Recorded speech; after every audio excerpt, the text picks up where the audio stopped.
Alden Richard update. Ang gwapo pa nga ni Alden. At may 3 tips siya kapag may nang-iinsulto sa'yo. Ito yung video. 3 tips na pwede mong gawin kapag may nang-iinsulto sa'yo. 1, titigan mo lang. Pagkatapos niya magbitil ng insulto, huwag kang sumagot. Tingnan mo lang siya.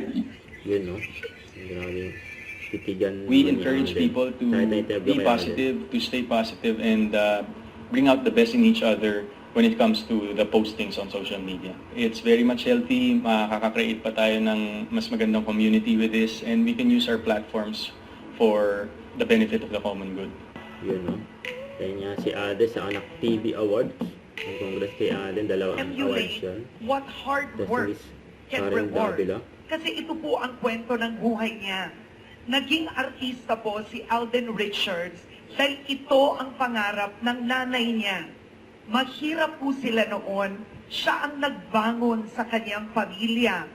And through the years, he has put up the AR Foundation. And dahil po doon, quietly, he has been educating so many Filipinos with the belief that really education is the greatest equalizer.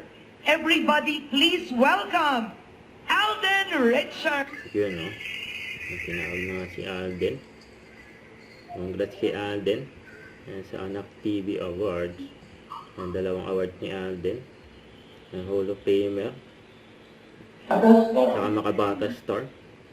Grabe yun. Yan, no? Hawak na nga ni Alden 2 niyang awards. Yun, no? Congrats. Once again, a big round of applause.